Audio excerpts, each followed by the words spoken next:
My husband brought his mistress to our daughter's 8th birthday party.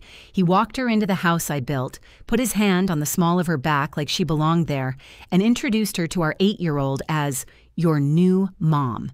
And my mother-in-law laughed, out loud in front of everyone, and she said, "Well, at least she knows how to keep a man." And my daughter, my little girl on her birthday in her party dress, started to cry.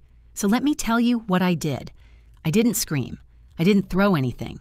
I didn't give any of them the scene they were clearly hoping for. I walked over to the cake and I knelt down next to my daughter and I helped her blow out her candles because it was still her birthday and she was still going to get her wish. Then I stood up. I picked up my purse. I took my daughter's hand, and on my way to the door, I looked at my husband and his mistress and his still smiling mother, and I said 2 words, "Enjoy the party." 20 minutes later, my husband's phone rang, and when he heard the voice on the other end, he stopped smiling. He stopped smiling for a very long time. But I'm not going to tell you who was on that phone yet, because if I just hand you the ending, you'll cheer and scroll away, and this one you need to understand from the inside. You need to know what my husband didn't. So let me back up. Quick thing first. This one is for every person who built something with their own 2 hands and then watched someone who contributed nothing act like they owned it. If that's you, subscribe. Because there is a particular kind of justice coming in this story, and I want you here for it. Now, let me tell you who I am and what my husband was really standing in when he called that woman my daughter's new mom. My name is Adrienne Sinclair. I'm 43 years old, and I built a company from absolutely nothing. I started it in my 20s with no money, no connections, and a lot of people telling me a young woman had no business in construction. I did it anyway. I built homes, real ones, beautiful ones, and then I built a company that built them, and I grew that company, brick by brick and year by year, into something worth more than I ever let myself dream about when I was 23 and doing the books at my kitchen table at midnight. Everything I have, I made. The cars, the accounts, the comfortable life, and the house, the big, beautiful house where that party was happening. I built that house with my company, on land I bought. I remember the day I finished it, standing in the empty living room before we moved in, the smell of fresh paint, running my hand along a banister my own crew had installed, thinking, I made this. From dirt and a drawing, I made this. It was the proudest day of my life, that house, because it wasn't just a house. It was the whole proof of everything I'd bet on myself and won. Every beam in it was a year I hadn't quit. And that is the house my husband walked his girlfriend into, like it was a hotel he was checking her into. It is mine, in my name, and it was mine before I ever met the man who just walked his girlfriend into it. Let me tell you where it came from, because it matters. I did not inherit a dime. My parents worked hard and had nothing to spare. I started swinging a hammer on other people's crews at 19, the only woman on most job sites, and I learned the trade from the ground up because nobody was going to hand me anything and I knew it. I saved every dollar. I studied at night. And at 24, I started my own company with one beat-up truck and more nerve than sense. And I bid on jobs nobody thought I could do. And I did them, and I did them well. And word got around. 15 years of 18-hour days and payrolls that kept me up at night, and 100 moments where the whole thing almost went under, and I held it together with my bare hands. Nobody gave me anything. I built it. Remember that word, built. It's going to matter a lot before we're done. Hold on to that, because it becomes the whole story. Let me tell you about Nolan. I married Nolan in 2013. I was 31, and I'll be honest with you, because pretending I married a cartoon is a waste of both our time. Nolan was charming. He was warm and funny, and he made me feel seen at a time in my life when I'd been working so hard for so long that I'd forgotten what that felt like. When we met, I thought I'd found a partner, someone to build a life with. And the early years were good. I want to say that because I'm not here to pretend the whole thing was a lie from day one. In the beginning, Nolan showed up for me. He'd bring me coffee on a freezing job site. He'd listen when I talked about a project like it mattered, and back then, it seemed like it mattered to him too. I'd spent my whole adult life being the strong one, the one nobody worried about because she always handled it, and Nolan was the first person in a long time who looked at me like I was someone who could be taken care of, too. That's a powerful thing when you've been carrying everything alone. I fell hard for the feeling of not being alone in it. I just didn't understand yet that the feeling and the reality were two different things. That a man can love the idea of standing next to a strong woman a lot more than he loves actually doing it. What I actually found, and what took me years to admit, was a passenger. Because here's what happened over the next decade. My company grew and Nolan's involvement in anything shrank. He had ideas, big ones that never went anywhere. He'd start things and drop them. He always had a reason, and it was always someone else's fault. And slowly, without either of us ever saying it out loud, Nolan settled into a very comfortable life funded entirely by me. My income paid for everything. The house I built, the cars he drove, the trips, the restaurants, the lifestyle. And somewhere in there, Nolan started to resent the very thing that was carrying him. That's the part people don't understand about a man like Nolan. He didn't resent me for failing him. He resented me for succeeding.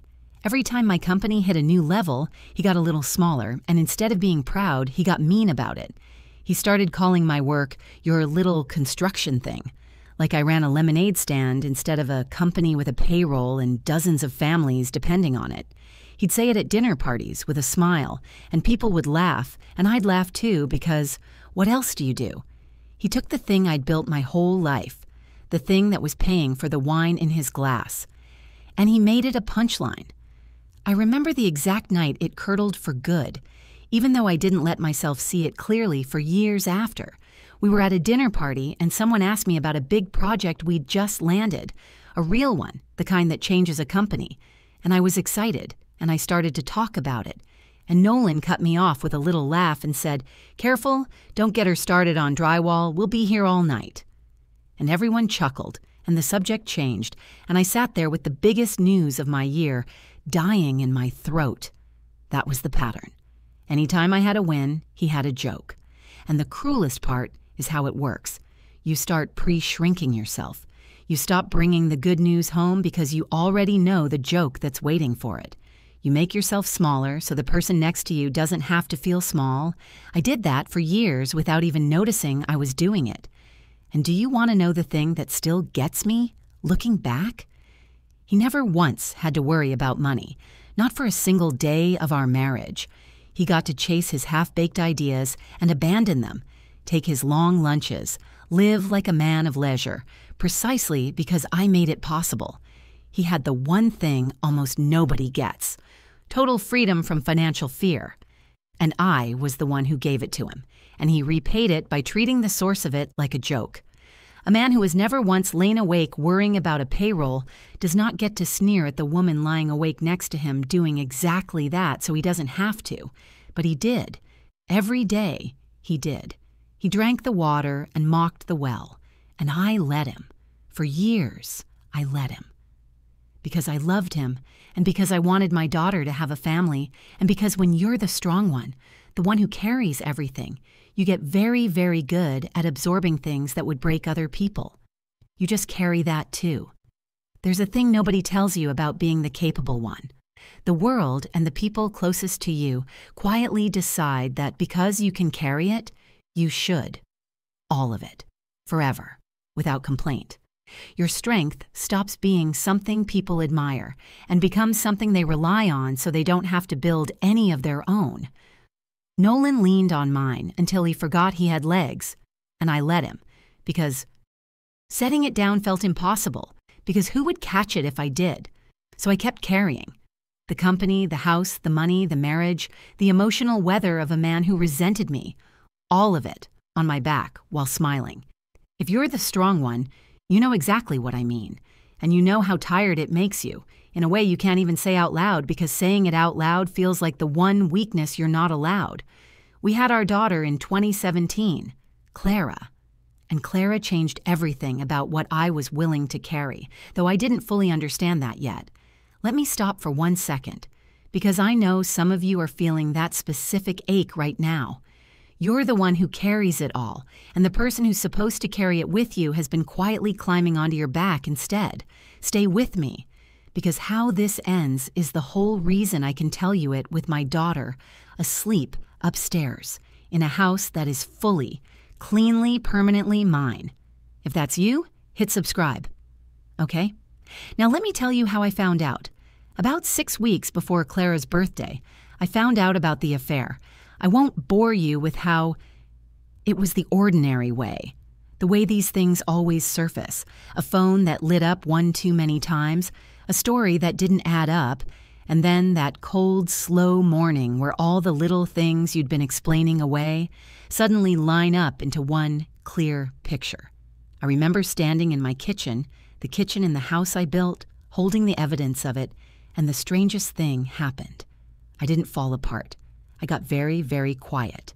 It was like something in me that had been humming with anxiety for years suddenly went silent, because finally the thing I'd been feeling in my gut had a name and a shape. Some part of me had known for a long time that something was wrong. Now I knew what.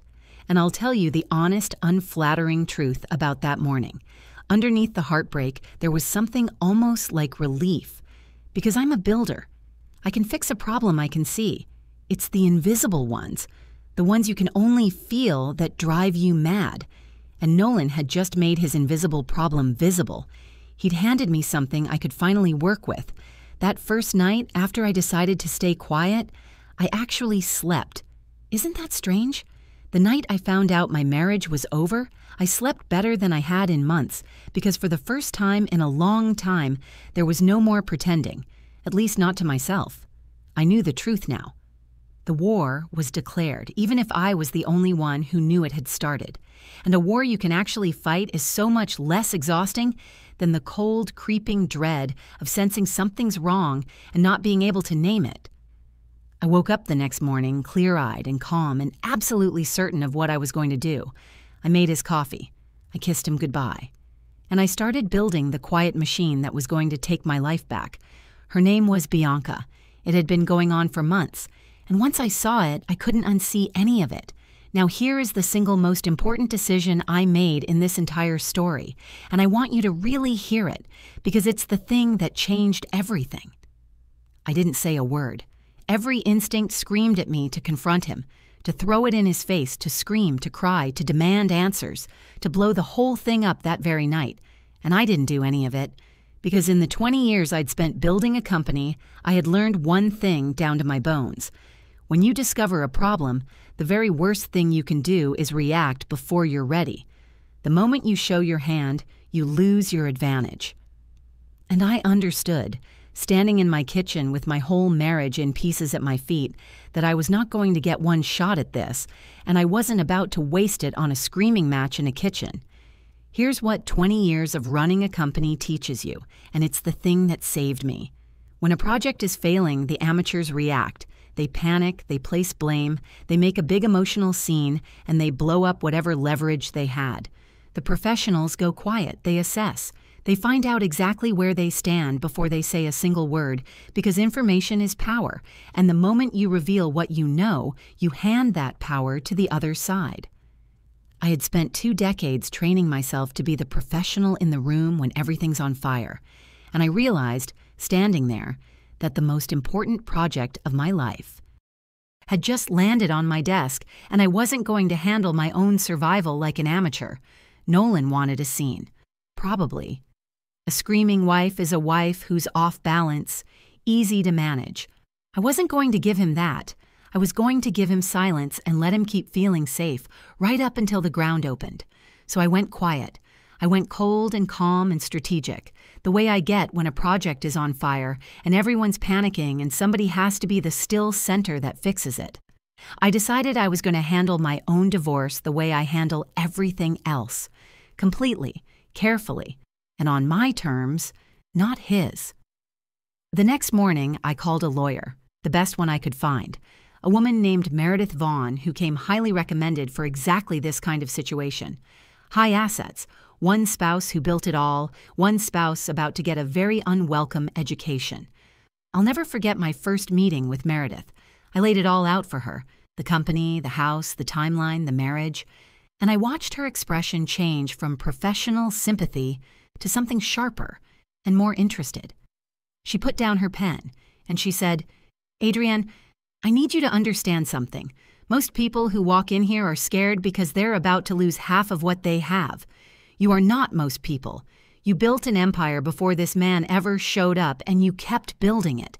Handled correctly and quietly, you are going to walk out of this marriage with almost everything you came into it with, but only if you do exactly what I tell you, and only if he never sees it coming." And I looked at that woman across the desk, and for the first time in 6 weeks, I smiled. Because she was speaking my language. She was talking about a plan, and building a plan and executing it flawlessly while the other side has no idea it's coming. That is the single thing I do best in the entire world. And when Meredith looked at my situation, she told me something that made me sit back in my chair. She told me I was in an extraordinarily strong position, and that Nolan almost certainly had no idea, because here's what my husband, in all his resentment, had never bothered to actually understand about the money he lived on. The company was mine before the marriage. I founded it and built its foundation years before I ever met Nolan. The house was mine. I built it and titled it in my name, and much of what made it possible predated him, too. My most significant assets were, in the language of the law, largely separate property. Not because I'd schemed, but because I'd built my whole life before he arrived, and I'd never stopped being the sole engine of all of it. Nolan had spent a decade assuming that when the marriage ended, he'd walk away with half of everything I'd ever made. He was wrong. He was so wrong. And he didn't know he was wrong, because he'd never respected my work enough to actually learn how it was built. Meredith and I made a plan, a quiet, thorough, patient plan. And I ran that plan the way I'd run the build of my life, because that's exactly what it was. I made a list, and I worked the list. Every financial record, every title, every account statement, every piece of paper that proved what was mine and when it became mine, I gathered all of it, organized, dated, documented, airtight, going back 20 years. I met with Meredith in the quiet hours, never from home, never leaving a trace. I found Clara and me a place to land, a good one, safe and warm, ready whenever we needed it. I made sure my company was insulated, that the thing I'd built couldn't be touched or held hostage, and I set up the financial dominoes, the accounts, the cards, everything Nolan lived on, so all of it could be shut off the instant I gave one word. I didn't rush any of it. I was careful and thorough and calm, and every single day I got a little more ready, a little more protected, a little more free. There is nothing that clarifies your mind quite like finally deciding to save your own life. Over the next few weeks, while Nolan thought he was getting away with everything, I got ready. I organized every document, and organizing documents happens to be a thing I am extremely good at. I established my separate property clearly, with records going back 20 years. I quietly secured my own finances. I lined up a place for Clara and me to land, somewhere safe and calm, for when the moment came. I prepared the divorce filing so it was ready to go the instant I said the word. I did all of it silently, methodically, while smiling across the dinner table at a man who thought he was the one with the secret. And I want to be honest about the hardest part because it matters. The hardest part was the waiting. Because every day I knew, and he didn't know I knew, and I had to keep my face normal for the sake of my daughter. I wasn't waiting because I was scared. I was waiting for one thing, the right moment to protect Clara. I did not want to blow up her whole world in the middle of an ordinary Tuesday for no reason she could understand. I was waiting until the pieces were in place so that when it happened, it would happen clean and fast and final, and she'd land somewhere soft. I was waiting for the calm, careful, protected moment, but I won't pretend those weeks were easy because they were some of the hardest of my life. Every morning I woke up next to a man who'd betrayed me, and I made his coffee, and I kept my voice normal, and I smiled and I said, "Have a good day," and I did it for my daughter. Do you know what it costs to look at someone with a calm face when you know exactly what they've done, and they don't know that you know? It takes something out of you that you don't fully get back. There were nights I'd lie awake next to him, listening to him sleep the easy sleep of a man who thinks he's winning, and I'd feel like I was going to come apart. But I didn't. I held it. Because I decided my daughter's world was going to change on my terms, in a way I could control and cushion, and not 1 second before it had to. That was the deal I made with myself. Hold the line for Clara until it's time. Nolan, it turned out, had other plans. Nolan decided to do it at our daughter's birthday party.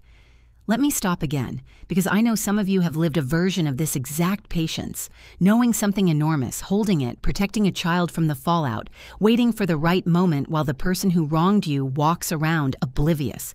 Stay with me, because the moment came, and it did not come the way I planned, and what happened next is why I can tell you all of this today. If that's you, hit subscribe now. Okay, the party. Clara's 8th birthday, at the house. I'd planned it for weeks.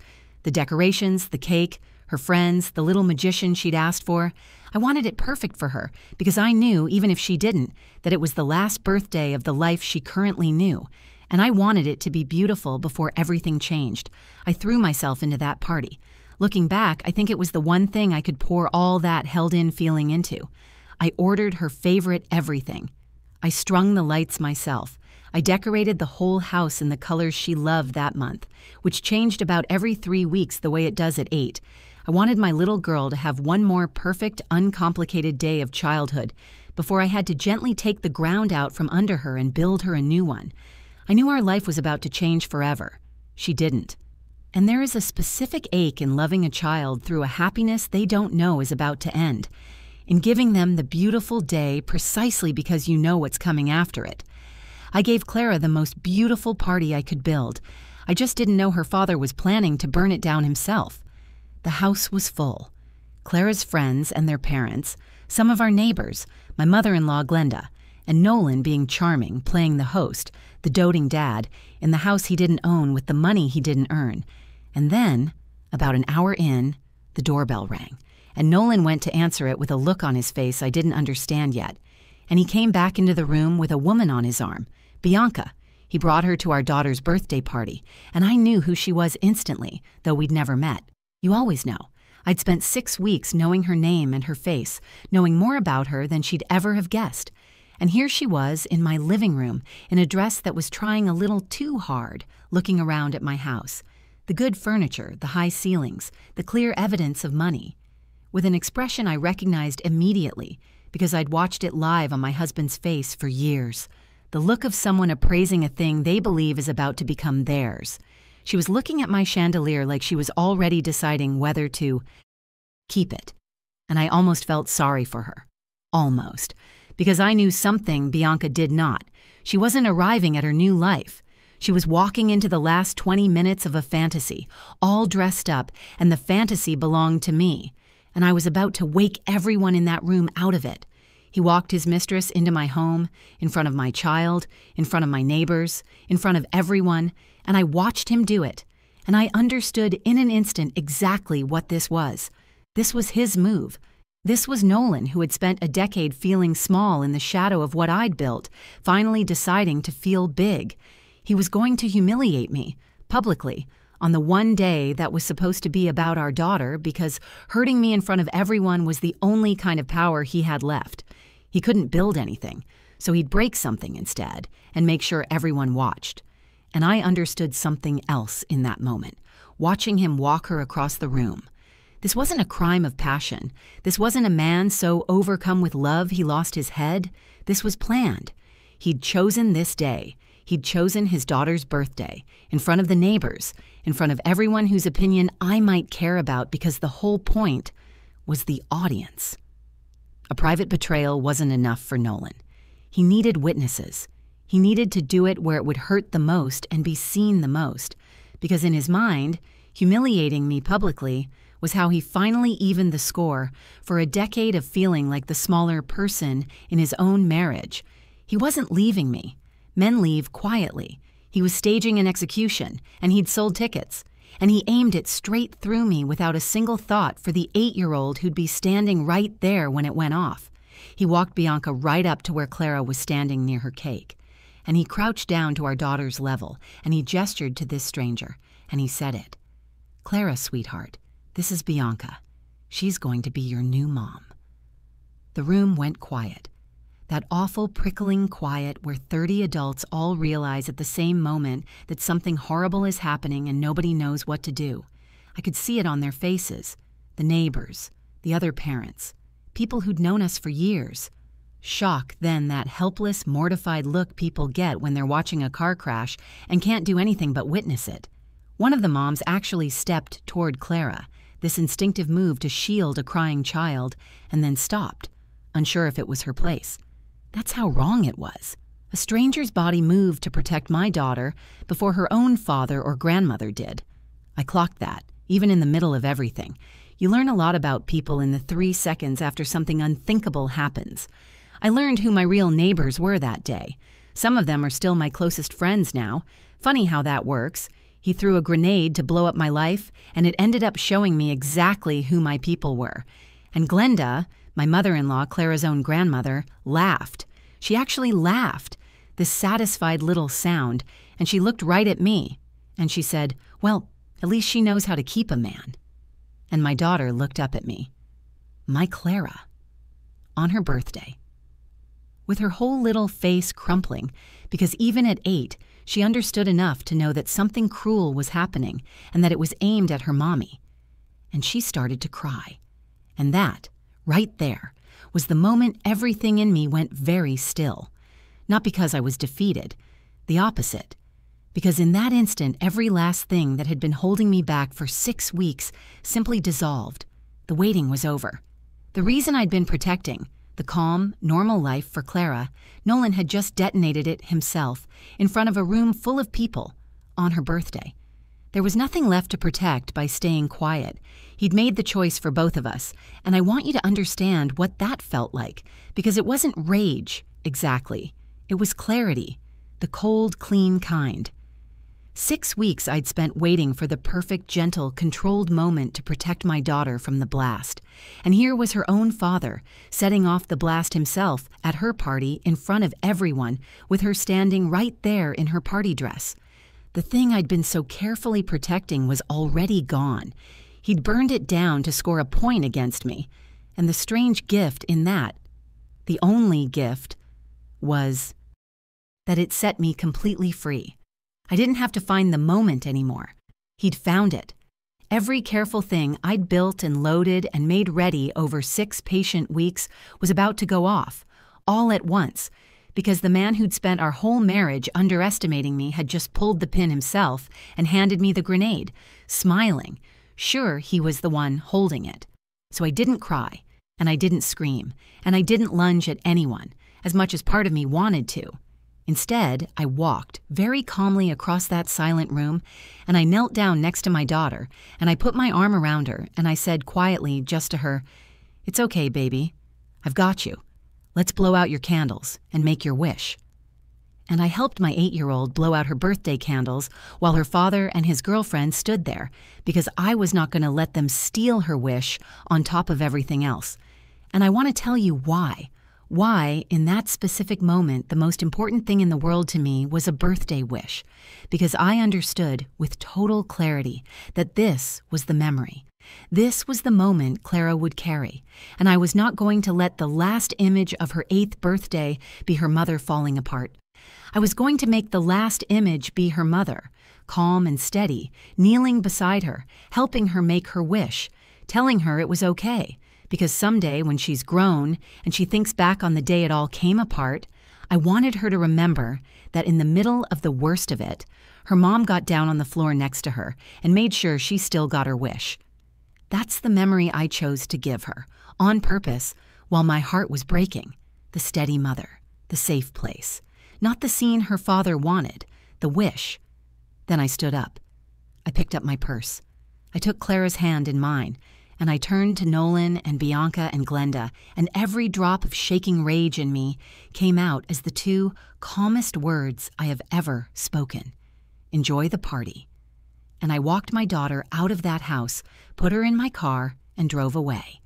And as I drove, Clara stopped crying, and from the back seat she asked me in this small voice, "Mommy, are you okay?" And I looked at her in the mirror and I said, "Baby, I am better than I have been in a very long time. And I promise you, everything is going to be okay, better than okay." And I meant it, because I had a phone in my purse and a plan that was ready to go, and it was finally time. I pulled over about 2 blocks away, and I made one phone call. To Meredith, I said, "He did it, in front of everyone at her party. We're done waiting. Do everything. Today. Now." And Meredith, who'd had everything ready and waiting for exactly this call, said, "Consider it done." I sat in my car for a second after I hung up, and I breathed, and I felt something I hadn't felt in a very long time. Not triumph, not yet. Something quieter. The feeling of a weight you've carried so long you forgot it was a weight, finally starting to lift off your back. 6 weeks of holding it. Years, really, of carrying a marriage only one of us was in. And it was ending, and I was the one ending it. On my terms, exactly as planned. I looked in the rearview mirror at my daughter in the back seat, a little puffy-eyed but already distracted by the promise of ice cream the way small kids mercifully are, and I thought, okay, now we build the new thing. Just the 2 of us. And I wasn't scared. Building the new thing from nothing is the one situation in the world where I always know exactly what to do. And then I did one more thing before I drove Clara to get the ice cream I'd promised her. I made 2 more calls of my own, because part of my plan, the part that was ready to execute the moment I gave the word, involved the accounts, the joint account that funded Nolan's entire lifestyle, the one I filled every month and he drained, the credit cards in his name that were paid by my company. I'd had it all set up and ready for weeks. And that afternoon, sitting in my car with my daughter licking a cone in the back seat, I closed the account and I canceled the cards. Every card he lived on, every account he'd been quietly draining for a decade, gone in the time it took my daughter to finish a single scoop of ice cream. It was, I'll admit, the most satisfying thing I have ever done from the front seat of a parked car. Which brings us back to the party. And Nolan's phone. Here's what was happening back at that house. While Clara and I got ice cream, the party was, understandably, falling apart, and Nolan, arrogant, triumphant Nolan, who thought he'd just won, decided the show must go on. He went to pay the magician, the entertainer Clara had asked for, who was packing up to leave early because the vibe had become a nightmare, and Nolan pulled out his credit card, and it declined. He tried another one. Declined. Picture it. The party's already a disaster. Half the guests have made quiet excuses and gathered their kids and left because there is no more effective way to clear a room than a man announcing a new mom to a crying child. The ones still there are pretending to look at their phones. His mistress is standing by the wall, just starting, to sense that the triumphant afternoon he'd promised her is going sideways. His mother's smug little smile has gone a bit uncertain, and Nolan, the host, the big man, is standing in the middle of it, patting his pockets, running a second card, a third, while a children's magician waits to be paid, and every swipe comes back declined. He can't even pay the birthday magician. In the house, he thinks is his. With the money, he thinks is his. And it's all just not working, and he doesn't understand why yet. He's about to. And as he stood there, in front of his mistress and his mother and the last few horrified neighbors, patting his pockets and getting red in the face because his cards suddenly didn't work, that's when his phone rang. It was Meredith, my lawyer, calling him, exactly as I'd asked her to, the moment the filing was in motion.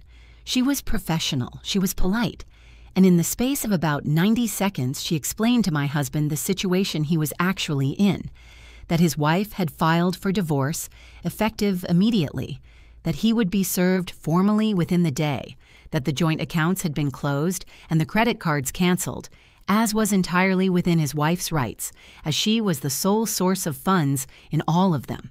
And this was the one that took the smile off his face and left it off, that the house he was currently standing in was the sole, separate property of Adrienne Sinclair, and that arrangements would need to be made in due course for him to find somewhere else to live.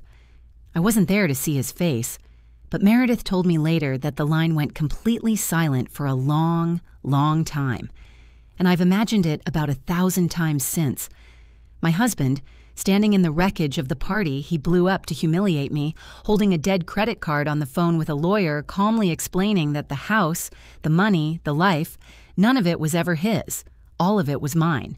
And the woman he'd brought to flaunt it, the new mom he'd paraded in front of my crying daughter, was standing right there watching him realize, in real time, that he was not a wealthy man leaving his wife. He was a broke man who'd just been left by the woman who paid for everything. And Meredith told me that after she finished speaking, my husband didn't say a single word. Not one. He just stood there with the phone against his ear in a silent house, in front of his mistress and his mother, and whoever was left, holding a dead credit card while a lawyer he'd never met, calmly explained that the life he thought he was keeping had never been his to keep.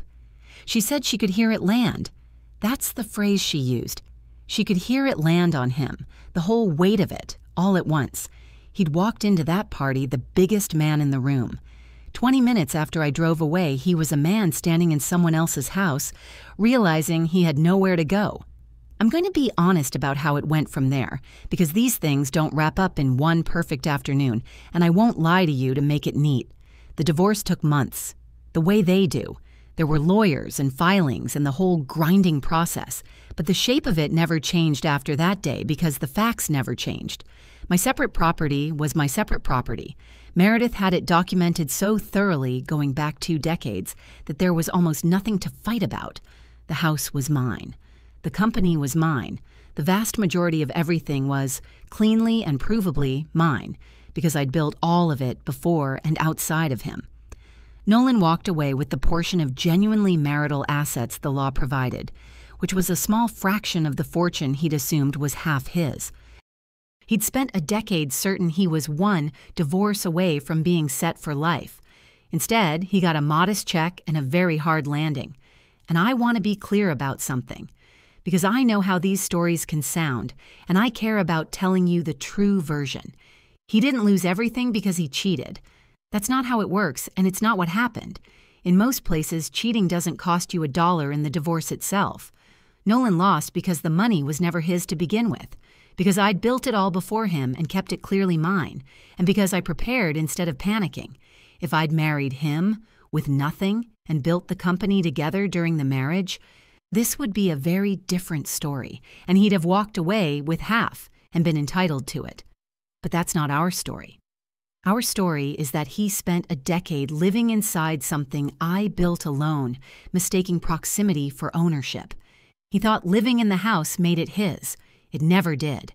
And when the marriage ended, the house went where it had always belonged, with the person who built it. And here's the part that I only learned as it all came out, the part that tells you exactly who Nolan was. His entire plan, leaving me for Bianca, had been built from the very beginning on the assumption that he'd get half of my money. He'd been telling Bianca that he was wealthy. He'd been describing the house as his. He'd painted a whole picture of the rich life the two of them would have, funded by a divorce settlement he was sure was coming. He didn't just cheat on me. He'd been selling my life to another woman as his own. Think about the full picture of that for a second, because it took even me a while to absorb it.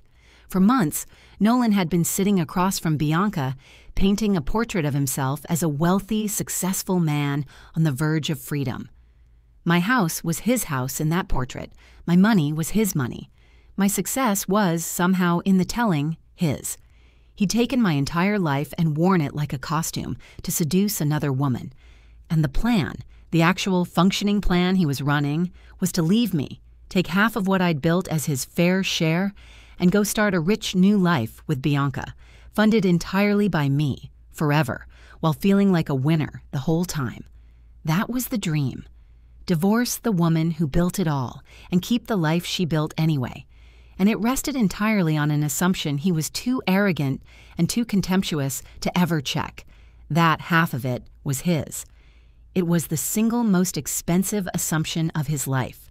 And when the truth landed, that he was broke, that none of it was his, that the new mom had been recruited into a fantasy, Bianca did exactly what you'd expect someone to do when they find out the rich man they signed up for is neither rich nor a catch. She was gone within weeks. She hadn't fallen in love with Nolan.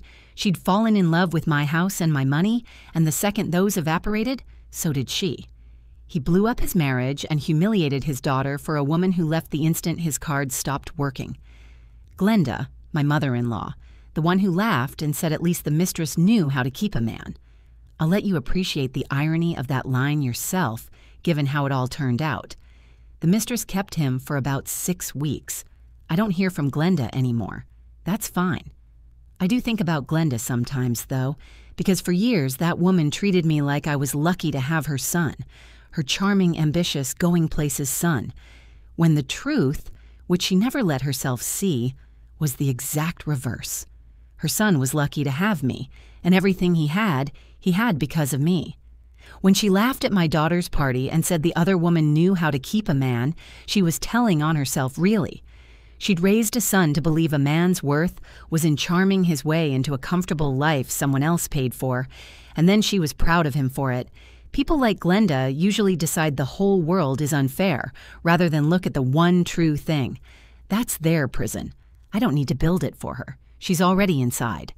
Here's where we are now. Clara and I live in the house I built. It is fully, completely, permanently ours. And it is a happy house now, in a way it honestly hadn't been in years, because it turns out that a house with a resentful man quietly poisoning it feels different than a house with just a mother and a daughter who adore each other, even if it takes losing the first thing to realize how heavy it was. The birthday, I fixed. That same evening, after the ice cream, I took Clara home, to a hotel that first night, actually, someplace neutral and cozy, because I wasn't ready to bring her back to that house yet. And we had a real birthday, just the two of us, room service and a movie and a second little cake I'd stashed, and I let her stay up too late. And I told her, as many times as she needed to hear it, that she was loved, that none of what happened was about her, and that she was going to be just fine. It took time. A day like that leaves a mark on a kid, but children are more resilient than we give them credit for, especially when they know, all the way down, that they are loved and safe. Clara knows that now. She knows it in her bones. She asked me a while after, in the careful way kids ask the big questions, whether Daddy didn't love her anymore. And I told her the truth, the kind you can give a child. Your daddy loves you in his own way, and none of the grown-up stuff was ever your fault. But you and me, we're a team, and I am never going anywhere. Not ever. We have a thing we say now, Clara and me. When one of us is scared or sad or facing something hard, the other one says, "Who's on your team?" And the answer is always the same. You are. It started as a little bedtime thing, and it's become the foundation of our whole life. The two of us against whatever comes. Because that's what I learned, in the end, standing in the wreckage of a marriage to a man who was never really on my team at all. That being on someone's team, actually on it, actually carrying the weight with them, is the whole entire thing. It's what love is. Nolan was never on my team. He was a passenger riding in the vehicle I was pushing uphill. Clara knows what a team is now. She'll know it the rest of her life. She'll never mistake a passenger for a partner because she watched her mother learn the difference the hard way and come out the other side stronger. She's okay. She's better than okay. She's a kid who knows exactly where her safe place is, and that's worth more than any perfect birthday party. We talk about feelings in our house now, openly, in a way we didn't before, because I learned the hard way what happens when hard things get swept under a smile. When Clara's sad about her dad, she's allowed to be sad about her dad, and I don't rush her out of it or make her pick a side. I just sit with her in it and remind her she's safe and that the sadness is allowed and it won't last forever. She's got a therapist, a kind one who's great with kids, because I'm not too proud to get my daughter help processing something no 8-year-old should have to. And slowly, month by month, the wary, watchful look she had for a while has faded, and my funny, bright, bossy little girl has come all the way back. Kids heal. They heal astonishingly well when the ground under them is solid and the love is certain. I made the ground solid. That was the whole job. My company is thriving. I poured everything I had back into the thing that was actually mine all along, and it's the best it's ever been. I still build houses. I'm good at it. I was always good at it, even when the man living in one of them called it my little construction thing. If anything, the work got better after he was gone, and I've thought about why. I think for years, some quiet part of me was pouring energy into managing him, into shrinking myself, into absorbing his moods, into carrying a passenger, and when that weight came off, all of it went back into the thing I love. My company has had its best 2 years since he left. Bigger projects, better ones. I mentor young women coming up in the trade now the way nobody mentored me, and I tell them the thing I wish someone had told me at 24. Build your own thing and never ever let anyone convince you that the thing you built is small or shared or theirs, especially not someone who's living in it. And I think a lot about that word he used, little. For years, he made me feel little about the biggest thing I ever did. And in the end, the thing he mocked, the company, the work, the careful building, the 20 years of me quietly making something real, that's the thing that turned out to be the ground I stood on when everything else fell away. He thought my work made me small. My work is the reason I got to walk out that door with my daughter's hand in mine and my whole life still intact behind me. He tried to humiliate me in the house I built, with the money I earned, in front of the daughter I'd protect with my life.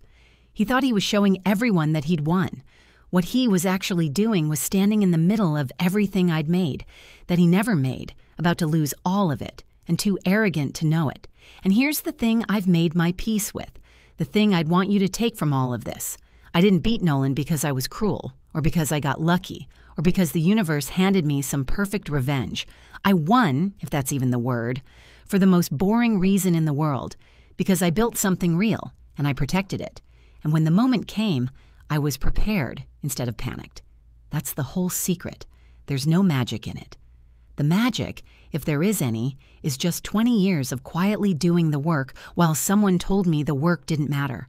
The work always mattered. It was never the little thing he called it. It was the ground I was standing on the entire time, and the day he tried to knock me down, I didn't fall, because you cannot knock someone off the ground they built themselves. So let me ask you one thing before I go. Have you ever had someone take you for granted? Treat the thing you built, or the love you gave, like it was nothing, like it was theirs to throw away, and find out far too late exactly what they were actually standing on? Tell me about it in the comments. I read every single one. And if you're the one holding it all together right now, quietly, while someone treats you like you're small, I especially want to hear from you tonight. If this story reached something in you, drop a like so it finds the next person being told that what they built doesn't count. And subscribe, because there's another one coming. And never ever let someone convince you that the thing you made with your own 2 hands belongs to anybody but you. I'll see you in the next one.